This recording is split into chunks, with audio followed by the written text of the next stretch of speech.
Salut tout le monde, j'espère que vous allez bien, que vous êtes en pleine forme, que vous êtes bien installés, que surtout, ceux et celles qui ont la chance d'habiter dans le sud, profitez-en. Pour nous. Car je ne sais pas pour vous, mais en ce moment on se tape le combo de l'enfer, vent marin et agressif, froid glacial et bien évidemment, pluie diluvienne. Ça ne s'arrête plus. Mais rassurez-vous, je ne suis pas là pour vous parler de météo, mais de cinéma, et surtout de cinéma français. Donc installez-vous bien, mettez-vous bien au chaud et bien au sec, parce que je pense que vous ne serez pas spécialement d'accord avec ce que je dis, donc on se retrouve dans les commentaires pour en discuter. Je vais vous donner mon avis concernant le succès triomphal du Comte de Monte Cristo, et surtout, je vais vous dire pourquoi je trouve ce succès juste inquiétant. Notez comment j'ai forcé un petit peu sur la voix pour mettre un petit peu d'authenticité là. Bref, je vois que beaucoup de défenseurs du cinéma français s'enorgueillissent du succès du Comte de Monte Cristo. En effet, le film est sorti au mois de juin, donc ça va faire 6 mois, et il est en train d'approcher tout doucement la barre symbolique des 10 millions d'entrées. Ce qui est énorme pour un film français actuel.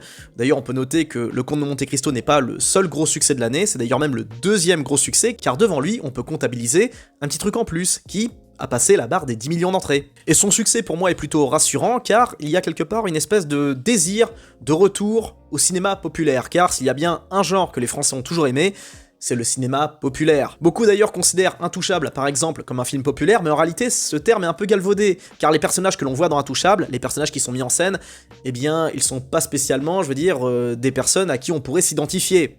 Un lascar de cité et un bourgeois du 15e, ça représente pas spécialement, l'entièreté, du peuple français, enfin on a du mal à s'identifier à ces deux personnages. On peut bien sûr trouver l'histoire touchante, mais de là à s'identifier au perso, faut pas déconner. Par contre, Bienvenue chez les Ch'tis ou la saga Camping, eh bien ça, ce sont des films populaires.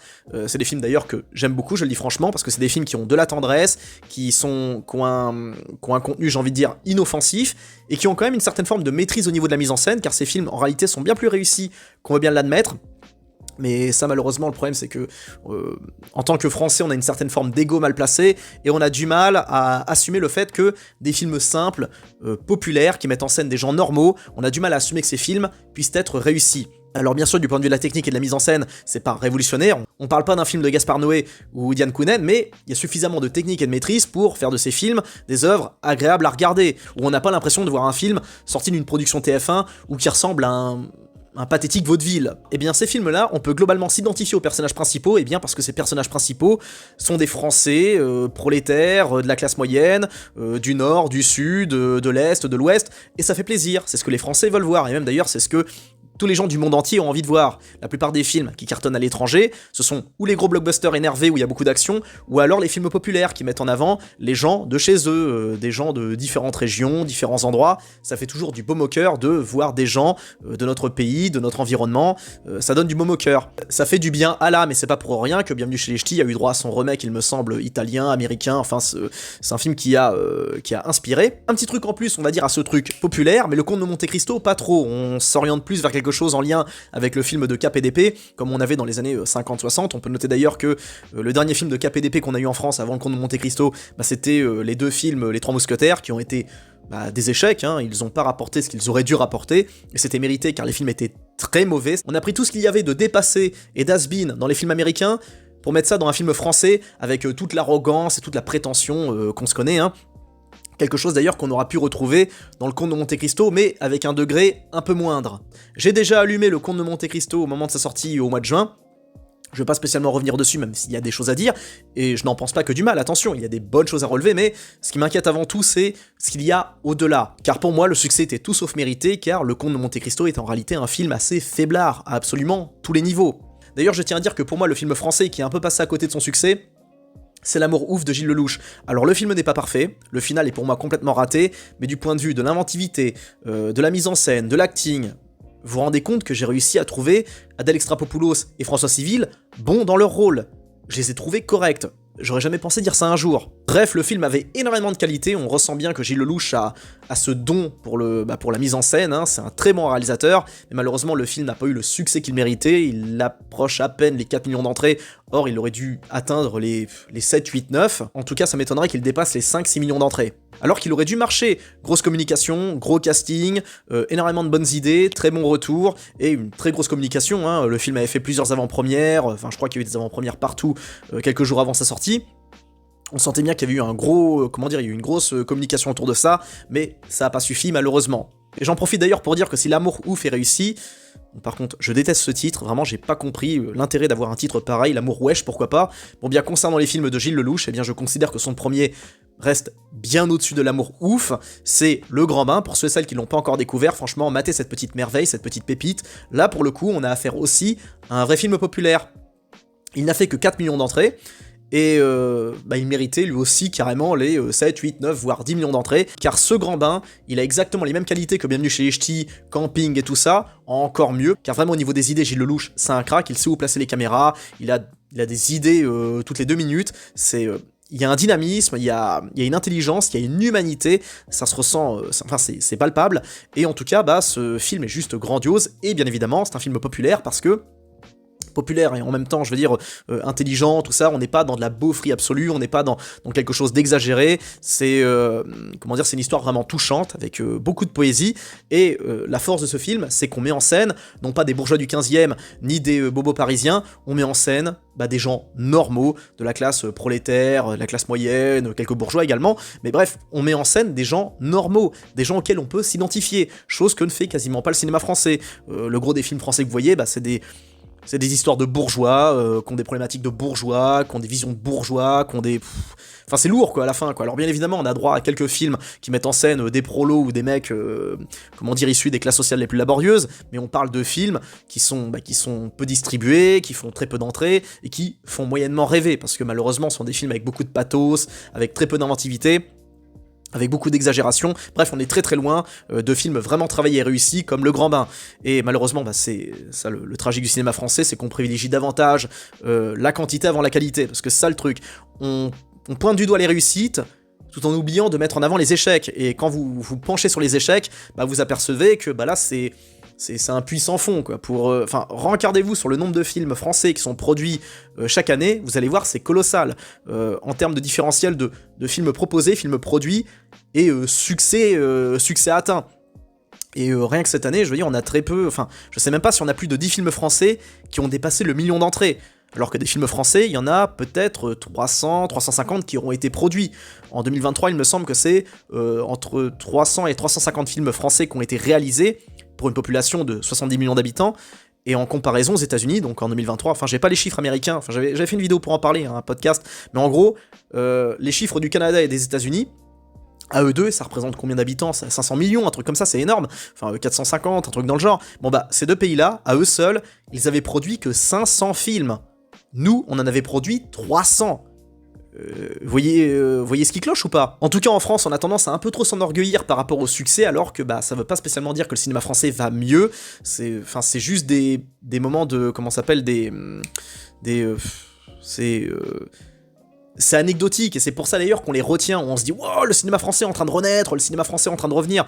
Non, en fait, c'est juste que de temps en temps, c'est normal qu'il y ait un film qui marche, parce que sur 200, 300 films de produits, il y en a forcément un ou deux qui va passer la barre des 5-6 millions de vues.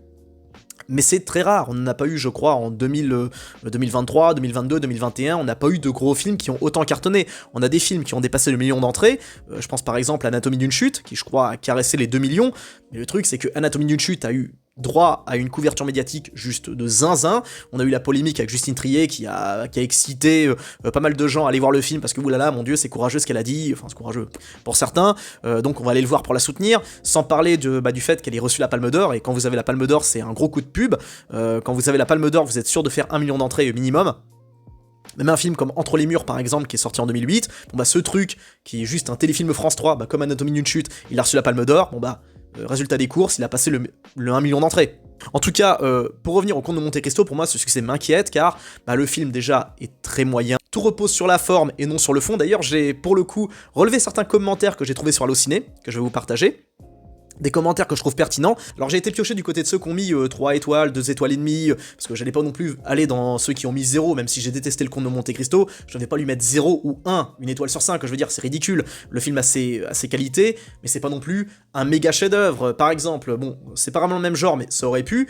Dernièrement, j'ai re-regardé Munich, de Steven Spielberg, un film de 2005. Je ne connais aucun équivalent à ce à ce chef-d'œuvre. Vraiment, on parle d'un film sorti en 2005, et du point de vue de la maîtrise, de la mise en scène, des idées, c'est juste grandiose. Oui, ça n'a rien à voir avec le Comte de Monte Cristo, compte tenu de l'histoire, mais juste, si vous trouvez le Comte de Monte Cristo génialissime, parce que j'en ai vu certains me dire que le Comte de Monte Cristo est un chef-d'œuvre, mais si vous matez un film comme Munich, vous allez jamais vous en remettre, les gars, parce que le différentiel est beaucoup trop vertigineux, du point de vue du talent, du point de vue de l'acting, du point de vue des idées, et bref, en même temps une opportunité pour moi de placer Munich, car c'est un film vraiment que je vais faire découvrir à un maximum de monde, vu que si je fais une vidéo là-dessus, ça fera pas beaucoup de vues, alors que là, il y a peut-être une chance pour que cette vidéo marche un petit peu, donc j'en profite, clac, je case Munich. Vraiment, merveille absolue, acting parfait, histoire très intelligente, mise en scène, vraiment je pense qu'on tient ici le meilleur film de Spielberg, tous styles confondus. Donc, ce qui m'inquiète avec ce succès, c'est que le film en soi joue tout principalement sur la forme et non sur le fond. Or le fond, c'est peut-être ce qu'il y a le plus important dans le Comte de Monte Cristo. Je rappelle que le Comte de Monte Cristo, attendez, je vais vous montrer. Le Comte de Monte Cristo, c'est ça. Ça fait combien de pages en tout? Ça fait... Ouais, on est dans les 1400 pages. 1400 pages. Et malheureusement, c'est 1400 pages où il se passe pas grand-chose. Car j'estime que le plus intéressant à savoir du Comte de Monte Cristo, c'est le passage dans la prison, dans le château d'If. Passage qui a été foiré dans le film, surtout le passage avec l'abbé Faria, qui était vraiment le personnage presque central du roman, celui qui fait, qui aide Dantès, c'est l'ombre de Faria plane sur le roman. Or, dans le film, Faria est juste qu'un personnage secondaire qui aide brièvement Dantès. Bref, en tout cas, le rôle principal, ils ont réussi à l'occulter pour justement miser à fond sur Pierre Ninet. D'ailleurs, j'en profite pour dire que j'estime que... je trouve que certains exagèrent un peu concernant le Comte de Monte Cristo, la version avec Depardieu. Et malheureusement, c'est quelque chose de très français, c'est que on aime le Comte de Monte Cristo de Depardieu parce qu'il y a Depardieu. Or, Depardieu, je suis désolé, mais dans le téléfilm, il fait du Depardieu. Ça faisait un petit moment déjà que Depardieu n'était plus, on va dire, un acteur comment ça s'appelle ça faisait un moment que Depardieu était en roue libre à l'époque. Il était déjà bien imposé dans le game, etc. Alors ça faisait déjà plusieurs décennies qu'il était bien implanté, mais on sentait bien que dans les années 2000, fin 90, début 2000, Depardieu, il s'est laissé aller, et il n'a fait que du Depardieu. Et quand on allait voir ce film, on n'allait pas le voir pour Edmond Dantès, on allait le voir pour Depardieu, quand on a vu ce truc. Et j'ai vu beaucoup de commentaires dire « Ouais, mais Pierre Ninet, jamais il atteindra, il arrivera à la chute de Pierre Ninet. » Alors déjà, c'est logique, compte tenu de l'âge des deux, compte tenu de leur parcours, de leur vécu, mais les gars, du point de vue de l'acting, Depardieu, il fait du Depardieu, comme je l'ai dit, comparé avec ce qu'il faisait dans les années 80 et 70, ça n'a rien à voir. Et du point de vue physique, là pour certains c'est pas grand chose, mais pour moi c'est quand même le minimum. Du point de vue physique, Edmond Dantès, du moins Pierre Ninet colle beaucoup mieux à Edmond Dantès que Depardieu. Je rappelle que dans Le Comte de Monte Cristo, Dantès il fait 15 mois qu'est-ce que je raconte, il fait 15 ans à peu près de tôle, il fait 15 ans de cachot, où il se nourrit juste avec un quignon de pain et un pichet de flotte tous les jours, c'est que dalle. Mais avec ce train de vie, c'est naturellement logique d'avoir plus le physique de Pierre Ninet que de Depardieu. Attendez les gars, redescendons sur Terre. Donc Pierre Ninet, sans l'avoir trouvé transcendant, j'ai trouvé plus que correct. En tout cas, je voulais revenir sur quelques commentaires que j'ai piochés sur Allociné concernant le film. Alors, encore une fois, je l'ai dit, je n'ai pas pioché ceux que j'ai vus qui ont mis 0 ou 1 étoile, ni ceux qui ont mis 4 étoiles, parce que pour moi c'est exagéré, faut pas déconner non plus, attendez. Même Munich, que j'ai trouvé génialissime, je vais pas pour autant lui mettre 5 étoiles, allez, je lui en mettrai 4,5. Mais parce que le film ultime, le chef-d'œuvre total n'existe pas vraiment. Même Midnight Express, par exemple, qui fait partie de mes films préférés, je lui mets pas 5 étoiles non plus, parce que malheureusement, du point de vue de la musique, tout ça, ça a un peu vieilli, mais globalement, c'est un chef-d'œuvre. Et je comprends pas qu'on puisse mettre une note aussi élevée au Comte de Monte Cristo, quand on sait qu'on a déjà produit des chefs-d'œuvre comme Midnight Express ou Munich, qui, je sais très bien, n'ont rien à voir du point de vue de l'histoire. Même si, j'ai envie de dire que Midnight Express, pour le coup, se rapproche quand même du Comte de Monte Cristo vis-à-vis de l'histoire, j'en dis pas plus. Bref, petit florilège des commentaires que j'ai trouvé les plus pertinents. Alors pour ceux qui n'ont pas lu le livre ou qui n'ont pas vu les précédents films, ça passe sûrement pas mal. Pour les autres, malgré une belle réalisation et de belles images, parce que c'est ça la force du Comte de Monte Cristo, c'est son image, sa mise en scène, sa beauté, parce que le film est très beau, ça faut l'admettre, on loupe presque tout ce qui fait le Comte de Monte Cristo. Certains s'étaient moqués des nez en latex de Gérard Depardieu, là on passe au masque de latex, façon Mission Impossible avec pilosité intégrée. Alors ça c'est un truc qui m'a fait halluciner quoi, c'est... Ouais, masque en latex, dans le Comte de Monte Cristo, ok, il y a ce passage juste lunaire, où en gros, il y a Dantès qui se déguise en tout et n'importe quoi pour berner tous les personnages que l'on voit. Alors ça aussi pareil, on peut en parler, c'est le film qui ne fait que cutter, ça n'arrête jamais, on n'a pas un moment de pause, on n'a pas un moment de blanc, ça ne fait que parler non-stop, on comprend rien, franchement, enfin on est vite largué, et on est largué devant un trop plein d'informations, et globalement ces informations sont presque inutiles, elles ne servent à rien, et le truc c'est qu'il y a des moments où on voit Dantès sortir des artifices de zinzin, alors qu'à l'époque ça pouvait pas exister, et le moment où il doit retrouver, enfin il croise son ex-femme, plutôt que de se changer, se métamorphoser complètement, il se pointe avec sa gueule, avec la gueule d'Edmond Dantès, je veux dire avec son masque en latex, qui lui ressemble, ça faisait Pierre Ninet qui avait vieilli de 20 ans quoi, et il y a sa femme qui le regarde, oh, ah mais je le connais lui, bah oui normal, il a la même gueule que ton ex quoi, j'ai trouvé ça complètement grotesque comme scène, et rien que ça, enfin, ça plus tellement d'autres scènes, tellement d'autres passages. Donc, l'élément essentiel du film, son bras droit et plus fidèle compagnon, Bertuccio qui n'existe tout simplement plus, rayé de la carte, des raccourcis en veux-tu en voilà, et une fin qui part en fumée sans l'impact des précédents films. Très déçu pour ma part. Et bien écoutez, je suis d'accord avec ça, avec ce commentaire. D'ailleurs, le principal allié de Dantès, parlons-en, ils nous ont mis, et ça c'est systématique, j'ai remarqué, il y a beaucoup ça, dans les films français. Il y a souvent un personnage étranger avec un accent à couper au couteau. Là, dans le Comte de Monte Cristo, il y a Dantès qui fait alliance avec une meuf, et elle est portugaise, et elle a un accent portugais très marqué. Et quand vous faites attention aux films français qui sortent, depuis ces dernières années, il y a très souvent un personnage étranger, européen, qui a un accent très marqué. Genre, dernièrement, j'ai vu une bande-annonce d'un film, je crois qu'il va sortir ce mois-ci, avec Franck Dubosc, où il joue le père de deux filles qui sont des virtuoses en piano. Comme par hasard, leur prof, c'est un Américain ou un Scandinave, bref, il a un accent très marqué. La dernière fois, j'ai vu ce film de mort-vivant, le personnage principal, c'est un Danois, je crois franco-danois, il a un accent ultra marqué. Enfin, j'ai l'impression que souvent, dans beaucoup de films français, on aime mettre en avant un personnage, généralement européen, qui a un accent presque caricatural. Autre commentaire, tiens, je me reconnais là-dedans. L'abbé Faria, essentiel à la transformation intérieure de Dantès, est transformé en une caricature grotesque, dénuée de toute la sagesse et la profondeur du personnage original. Totalement d'accord, et là pour le coup, c'est pas de la faute de l'acteur, mais du metteur en scène, car l'acteur qui a été engagé pour le rôle est excellent, génial dans tout ce qu'il fait, et là, il est juste transparent, et ça c'est à cause du metteur en scène. Je vous ai sorti un commentaire qui pour le coup est assez malhonnête, parce qu'il revient sur ce que j'ai dit par rapport à Depardieu. La réalisation ne m'a pas emballé, tout comme les décors sont réussis, mais la photographie est mauvaise. Là, faut pas exagérer, la photographie est très clean. Avec des couleurs trop ternes. Non, les couleurs trop ternes, c'était pour les Trois Mousquetaires, où là, c'était vraiment dégueulasse, noir, crade, c'était horrible. Le jeu d'acteur de Pierre Ninet est mauvais comme souvent. Bon là, je peux pas trop lui jeter la pierre. Il transpire l'arrogance, faut pas déconner. Il ne me procure aucune émotion, ouais. Et l'ensemble du film n'est pas suffisamment fidèle à l'histoire du Comte de Monte Cristo. Oui, je préfère 1000 fois la série télévisée avec Depardieu.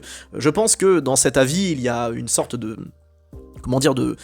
il y a un peu le parti pris pour Depardieu, parce que Depardieu, bien évidemment, malgré ses conneries, est toujours considéré comme un grand monstre, enfin comme un grand acteur. Il l'est, mais les gars, ça fait 20-25 ans que Depardieu fait plus rien de propre, hein. Je sais pas si vous l'avez vu dans ses derniers films, mais c'est risible, hein, c'est pathétique, hein. Il joue pas un personnage, il fait du Depardieu, et c'est lourd.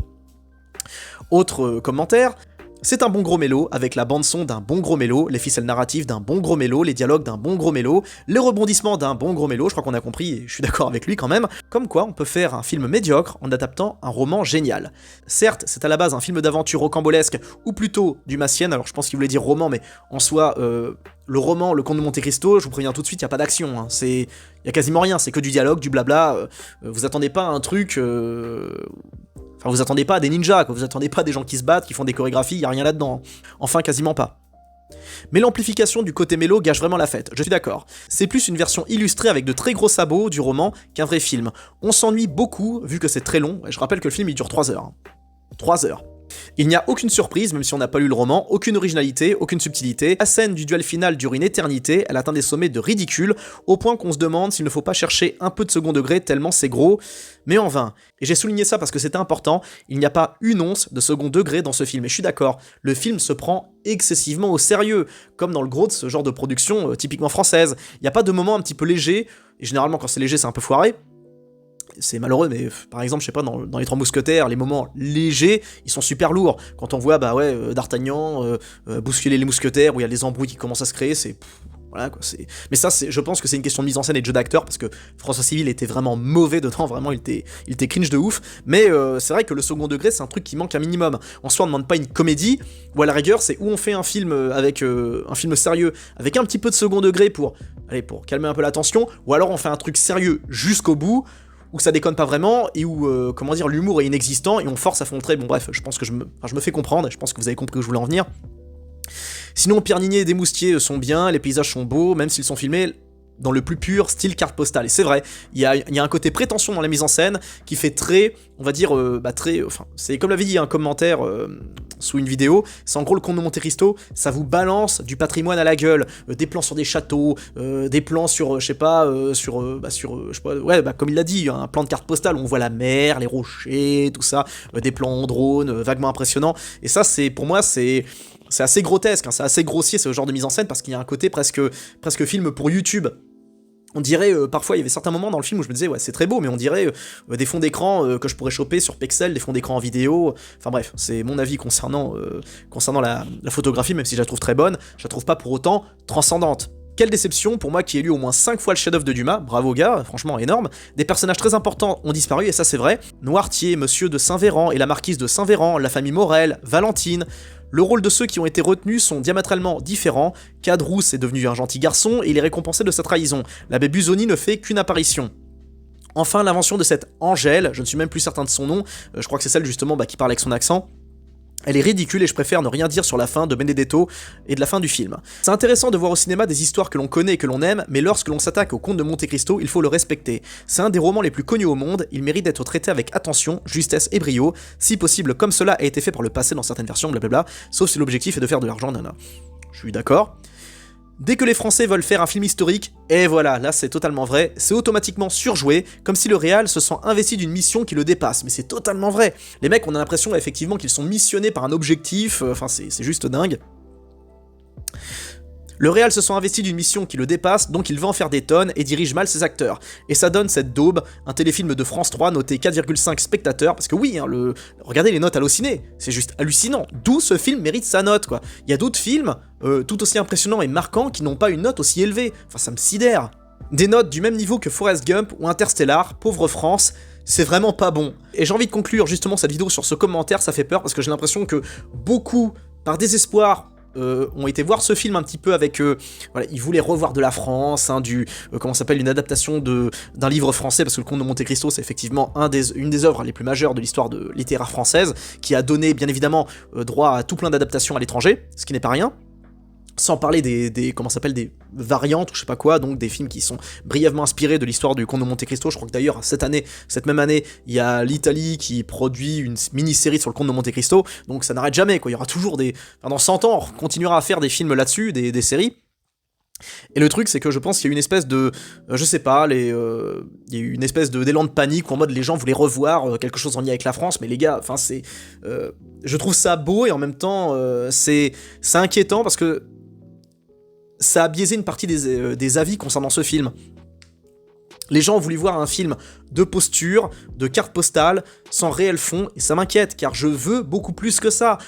Beaucoup pensent que je suis hostile au cinéma français, mais non, c'est tout le contraire. Je veux un nouveau cinéma, je veux un cinéma ambitieux. Où est notre Spielberg français? Où est notre Fincher français? Où est notre Scott Cooper français? Ils sont où ces mecs-là? Déjà, on a perdu nos grands réalisateurs. Yann Kounen, disparu. Jean-Pierre Jeunet, disparu de la circulation. Gaspard Noé, silence radio. Tous ces mecs-là qui avaient des choses à dire, ils ont globalement été, je ne sais pas, écartés, ou ils ne font plus de films, je sais pas, le dernier film de Yann Kounen qu'on a vu, c'était Mon Cousin, qui était grotesque, vraiment, on reconnaît sa patte, on reconnaît son énergie, on reconnaît son identité, et j'ai été relativement déçu par Yann Kounen, mais je pense que un gars comme lui, d'ailleurs c'est surprenant qu'un mec comme lui ait réalisé un film pareil, je pense qu'on lui propose pas grand-chose, je pense qu'il a pris simplement ce qu'il y avait. En France, on manque de projets ambitieux, et quand on a un projet ambitieux, et encore quand je dis ambitieux, c'est pas bien compliqué, on fait une ressaucée d'un truc qu'on a déjà vu 1000 fois. Donc c'est pas comme si on adaptait, un roman de comment il s'appelle, de Jules Verne. C'est pas du tout le même délire. C'est quelque chose où au moins on est sûr que ça va marcher. Plus ou moins, on est sûr de rentrer dans nos frais. Et j'ai bien l'impression qu'il y a un défi. Le cinéma français, ou du moins ceux qui tiennent le cinéma français à l'heure actuelle, ils ne veulent pas spécialement trop s'engouffrer dans l'ambition, ni dans des trucs vraiment spectaculaires, et c'est inquiétant, et le succès du film m'inquiète, parce que j'ai l'impression qu'il y avait une forme d'hystérie autour de ce film, je voyais les critiques, les avis, etc., très peu étaient capables de me donner un avis vraiment clair quant aux qualités de ce film. Quand on dit bon acting, ça veut tout et rien dire, trouve-moi une scène qui est vraiment marquante, est-ce que tu peux, à la limite, me comparer, par exemple, un passage où on voit Pierre Niney, est-ce que tu peux me comparer une scène avec lui qui est touchante, avec une scène du même niveau avec d'autres acteurs comme par exemple Christian Bale, Robert De Niro ou Al Pacino, est-ce que vraiment tu mets sur le même niveau, sur le même plan ce jeu d'acteur? Concernant la photographie, est-ce que tu trouves ce film plus beau que ce qu'on faisait déjà il y a 15-20 ans? Est-ce que du point de vue de la musique, est-ce que c'est si exceptionnel que ça? Parce que ça aussi, la musique du Comte de Monte Cristo, ça me cassait les oreilles. Vraiment, il y avait de la musique tout le temps. Juste, je voulais revenir sur l'acting. Pour moi, le seul acteur qui est vraiment bon là-dedans, c'est Patrick Mill. Celui qui, le mec qui joue le fourbe, vicieux, tout ça. D'ailleurs, Patrick Mill, vous l'avez déjà vu si vous aimez le cinéma français, vous l'avez vu dans 99 francs dans le rôle de Jeff, l'inénarrable Jeff. Et Patrick Mill, pour moi, c'était celui qui jouait le mieux. Avec, comment il s'appelle, Laurent Lafitte, mais Laurent Lafitte en soi il joue toujours bien, bon, là il s'est pas surpassé non plus, mais en gros c'est, pour moi, Patrick Mill c'est vraiment l'acteur qui portait le film sur ses épaules, alors qu'il a juste un tout petit rôle, quoi, et c'est du point de vue, enfin, ceux qui ont kiffé ce film, soyez honnêtes avec vous-même, et osez me trouver des films qui sont comparables du point de vue, osez me dire que ce film est du même niveau que ça, ou encore ça. En tout cas, ce succès m'inquiète énormément. J'ai peur que ce film ouvre la voie à des films similaires. J'imagine que les producteurs vont pas faire la sourde oreille par rapport à ce film, et étant donné que le film est globalement médiocre, on va le dire franchement, eh bien pourquoi surpasser vu que le film marche? Donc j'ai peur que le cinéma français, avec ce film, ne va pas spécialement se renouveler. Au contraire, je pense qu'on va juste stagner, et on va se planquer derrière l'argument du ah le film est génial, il a fait 10 millions d'entrées, ce qui est assez lunaire, étant donné que la plupart de ceux qui défendent le cinéma français de façon malhonnête, généralement, ils sont très doués pour nous dire non mais le box-office ça compte pas, le nombre d'entrées, non mais c'est subjectif, ce que ça rapporte au box-office, tout ça, oui, mais ça on peut en discuter. Mais étrangement, quand ça va dans un sens, là il n'y a pas de problème, là 10 millions d'entrées, donc forcément c'est un bon film. Et non, c'est pas comme ça que ça marche. Le Comte de Monte Cristo n'est pas génial, n'est pas incroyable, et vous verrez bien que dans l'histoire, ce film sera oublié, et quand on le regardera avec une certaine forme d'honnêteté, dans quelques mois, quelques années, même déjà maintenant, eh bien on s'apercevra que le film n'était pas aussi ouf que ça, et je vais conclure justement, je vais terminer sur un dernier commentaire. Et je rappelle que vous pouvez aussi aller voir les commentaires sur Allociné, aller lire les commentaires qui ont donné 4 étoiles ou 0 étoiles, vous verrez que, 5 étoiles, 4 étoiles ou 0 étoiles, vous verrez que ces commentaires sont similaires du point de vue de la malhonnêteté, je trouve, ou du point de vue, vous verrez que ces commentaires sont similaires, je vais pas dire du point de vue de la malhonnêteté, mais du point de vue, on va dire, du... Arrêtez d'exagérer les gars. À en juger par les commentaires sur ce site, une large part des spectateurs aurait apprécié. Soit on y verra le signe d'une époque qui se limite au paraître, à la surface, au pompier, et qui a oublié ce qu'est la mesure, l'authenticité, la qualité d'un silence, d'un regard posé, d'un geste porté qui se disent davantage que les gesticulations. Je trouve ça très beau et très bien dit, parce que oui, effectivement, malheureusement, on veut davantage dans le cinéma français voir de la posture, de la forme, et non du fond. Merci d'avoir écouté jusqu'au bout, je vous dis à très bientôt pour une prochaine vidéo, pour un prochain podcast. Encore une fois, donnez votre avis dans les commentaires. Vous pouvez ne pas être d'accord et tant mieux, parce que ça permet un échange d'idées, un échange de discussions en bonne intelligence, c'est parfait. Donc donnez votre avis, juste, voilà, ne soyez pas aigris, répondez pas avec agressivité. Le robot YouTube, de toute façon, vous sucrera votre commentaire. Et si jamais vous répondez de façon pas spécialement charitable, eh bien je ne vous apporterai aucune considération. Prenez bien soin de vous, à très bientôt, plein de bisous à tous, ciao.